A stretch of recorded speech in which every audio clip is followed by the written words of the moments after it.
Yeah, I'll react to that, sure. Okay. Um, zoning. I am in the infrastructure mood. How's that?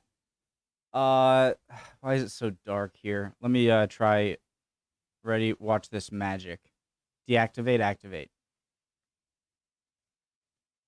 Nothing happened. Um, okay, let's go. It's fine, right? American versus European suburbs and why US suburbs suck. Open mind. Let's go. Preemptive like. Adams something. The original link to the video. Top of the description. Below that, link to the Discord. Would love to have you. Let's go. This is a typical American suburban street.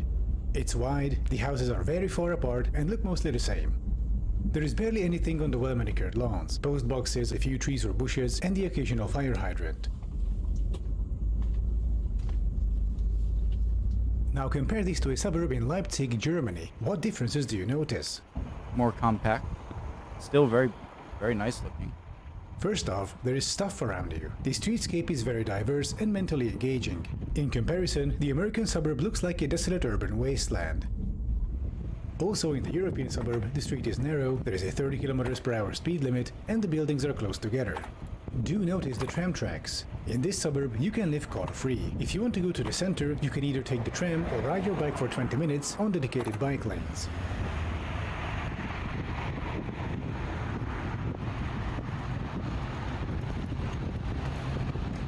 Or take the S-Bahn because there's also a train station. In the American suburb, you have no option but to drive. Head out onto the busiest road, a horrifying mix of street and road, onto the jammed highway, and after an hour you'll be in the center, searching for a parking spot. How about going to a restaurant? Just going to say, guys, it does depend a little bit where you are. I think the kind of stretch from Boston to New York, maybe Boston to DC, has a bit better public transportation. Like here, Rhode Island has a pretty good bus system. Yeah, that'll be my last. So that's not to take away the fact that American infrastructure, transportation infrastructure is terribly designed. I'm not denying that. And yeah. How about going to a restaurant? In the European suburb, there are dozens of different, unique, local restaurants reachable on foot, by bike, or public transit. In the American suburb, you're an hour walk away from a chain restaurant next to a busy road. If you want to eat, you gotta get in your car. Not wrong. What if you have children? In this European suburb... Not wrong, because who's going to take the bus just to go down to, like, the McDonald's? True. There are three... What if you have children? In this European suburb, there are 3 schools close by. Kids can walk or bike there on their own and learn to be independent early on. In the American suburb, a child could get to school after 35 minutes of walking, mostly along a busy arterial road, also having to cross a 6-lane road. And somehow, there's no crosswalk, so kids have to be driven to school every day by mommy and daddy.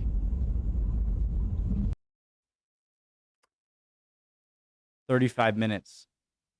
I'd say that might even be a conservative estimate.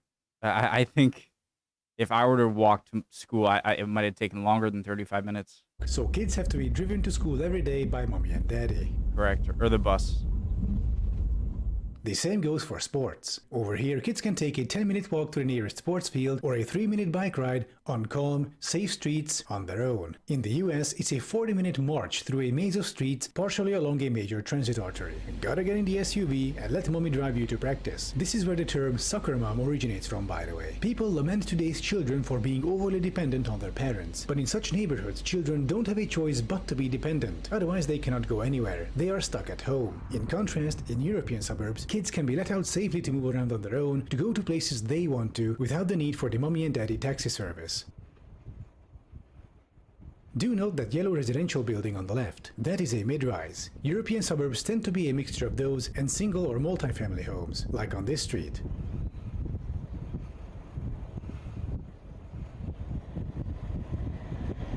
Especially in wealthier areas, the town council is going to be an uproar of, like, lowering their property value because you're doing multi-resident housing, and unfortunately, everything he said, the only drawback is I loved having a lawn, a yard as a kid growing up, right? But that's not worth all of the downsides. So I'm definitely with this video. Zoning in US suburbs only allows for single-family homes, and they are usually placed very far apart, leading to low density and long distances. This makes public transportation non-viable. Over here in Europe, hundreds of people live within walking distance of this tram stop. In the US, if you put a tram stop here, you'd have a few dozen people living within walking distance. Meaning, even if you built public transit here, almost nobody would take it, because no matter how you build it, people would be too far away from it. If you're half an hour away on foot from the nearest tram stop, you'll take your car instead, and people do. So giant highways had to be built, rammed right into the city, usually demolishing non-white neighborhoods in the process. The end result was mass motorization all across America, constant traffic jams, noise and pollution, but not for the suburbanites. It was the urban dwellers, particularly those who were poor, who had to live near high traffic areas in cheap, low-quality housing. The suburbs also became a growth Ponzi. Yeah, it's kind of like, so everyone who can't afford to live in the suburbs, who need to live closer in more urban areas to go to work, they have to deal with all of this because of people who want to live in bigger houses away from all of the other people. And yeah, that's a giant middle finger. Be like, yep, well, richer people don't want to live right next to you, so we're just gonna build this right over your house. But not for the suburbanites. It was the urban dwellers, particularly those who were poor, who had to live near high traffic areas in cheap, low-quality housing. The suburbs also became a growth Ponzi scheme, where income from the suburbs couldn't cover future infrastructure overhauls, so the city had to expand and sell new properties constantly to get enough money to maintain what they already have. Not Just Bikes did a great video about this, link in the description. Wait, what do you mean? What did he say? Cover low quality. Does he mean housing gentrification, or is it talking about something else? The suburbs also. That is the most bizarre on-ramp. To live near high. Look at that on-ramp and off-ramp. It goes right. Are those houses? Traffic areas in cheap, low-quality housing. The suburbs also became a growth Ponzi scheme, where income from the suburbs couldn't cover future infrastructure overhauls, so the city had to expand and sell new traffic areas in cheap, low-quality housing. The suburbs also became a growth Ponzi scheme, where income from the suburbs couldn't cover future infrastructure overhauls, so the city had to expand and sell new properties constantly to get enough money to maintain what they already have. Not Just Bikes did a great video about this, link in the description. The suburbs and car-centric development were useful political tools in the 1950s to enforce a Christian conservative, white nationalist hierarchy within American society, where white men are on top, women are at home, fully dependent on their husbands, and where all resources are channeled towards the white middle and upper class in the form of billions in state subsidies. And the rest of society, poor people, non-whites, were left to fend for themselves in decaying urban centers, sucked dry financially by the parasitic suburbs around them. Car-centric planning became a weapon of choice for conservatives in order to maintain the unequal status quo. And this phenomenon isn't unique to America. In Europe, as our cities transition away from cars, the opponents of this change are almost always conservatives. While the incumbent Paris mayor campaigned on eliminating 50,000 parking spaces, her conservative opponent, who looks frankly diabolical even by French standards, wanted... Are they twins? Even by French standards, did he... to halt decongestion measures. In Prague, a city overrun by cars, conservatives keep screaming about the cyclo-fascists ruining the city after a shadow is painted somewhere. Meanwhile, conservative district mayors are busy turning sidewalks into parking lots. In Madrid, the conservative city leadership cancelled the ultra-low emission zones, leading to local protests to bring them back. In Budapest, we have Orbán's far-right conservatives screaming about how there is a witch hunt against drivers by the new center-left mayor, and complaining how in inner-city Budapest it's almost faster to walk now than to drive. Even in Germany, Bavarian conservatives are dumping money into highways while letting the rail network fall into disrepair. As a rule of thumb, in every city with decongestion measures, you'll also find conservatives screaming about the war on cars, the symbol of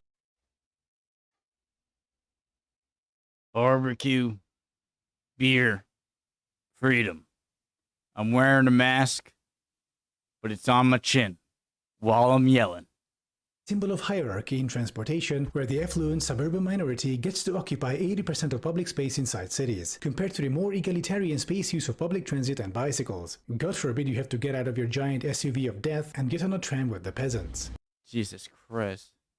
I mean, I know she looks short, but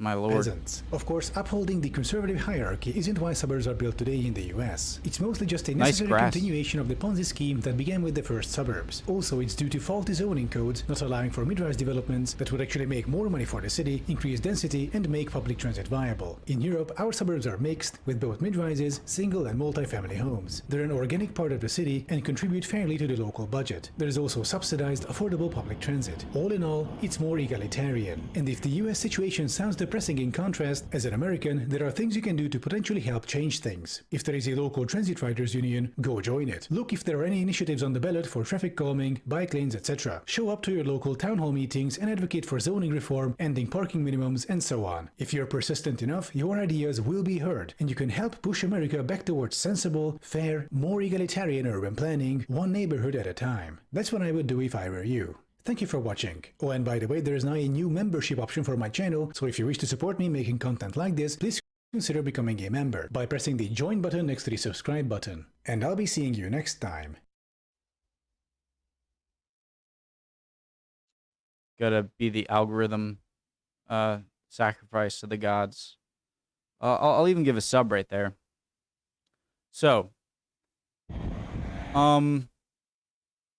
let me say my little, like, oh, you're poor, you won't get your lawn anymore. I get it, but I love having a lawn. I loved growing up on bare feet and going to my friend's house, and so that can be fixed with more public park, facilities and whatnot. But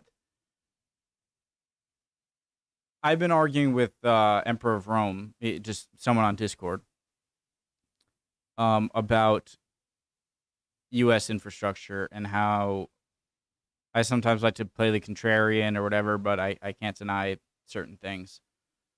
So one, the United States has a load of space, and so I think that trying to make a similar suburb structure in more densely populated European areas would be even more expensive. But I think that the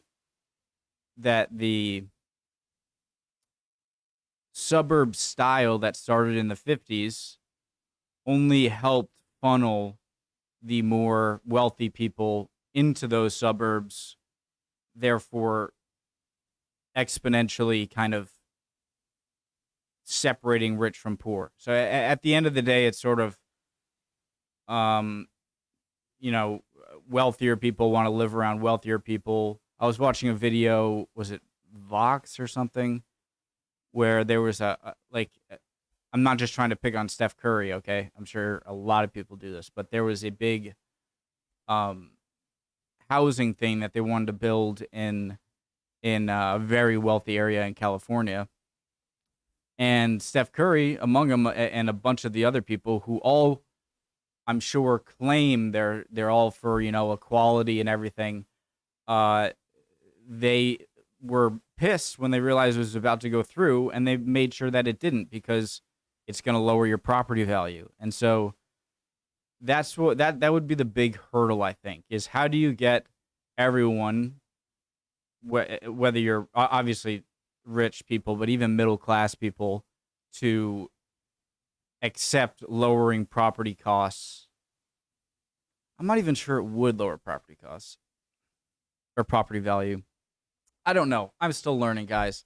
I think I'm going to do one of the videos he recommended right after this, just because I'm in the infrastructure mood. All right.